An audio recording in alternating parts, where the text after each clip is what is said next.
కళ్యాణ్, నీ గురించి ఎంతమంది ఎదురు చూస్తున్నారో తెలుసా? ఎందుకు మమ్మల్ని ఇలా ఏదిస్తున్నావు? ఆ నిధి ప్లాన్ చెప్పు, నిన్ను పెడతాను. మీ అందరికీ ధనాశ పుట్టింది. మీరు ఇలా ఎందుకు తయారయ్యారో నాకు అర్థం కావట్లేదు.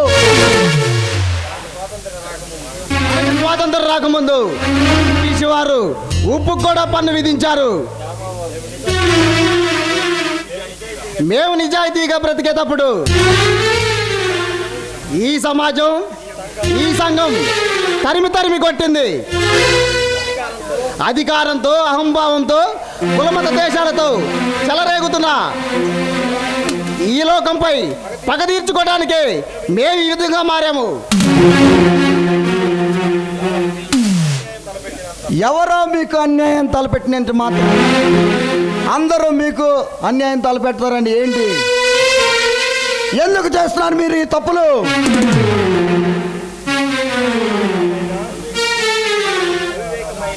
అవివేకమైన, వివేకమైన మా మార్గం తీరు, మా తీరు వేరు.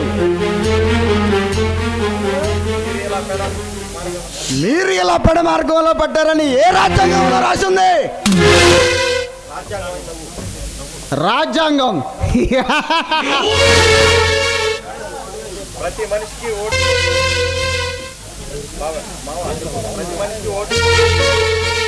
ప్రతి మనిషికి ఓటు వేసే హక్కు రాజ్యాంగం మనకు కల్పించింది.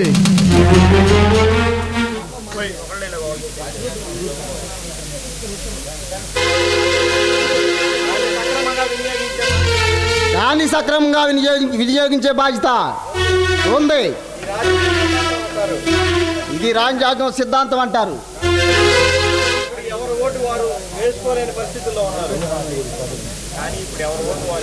కానీ ఇప్పుడు ఎవరి ఓటు వాళ్ళే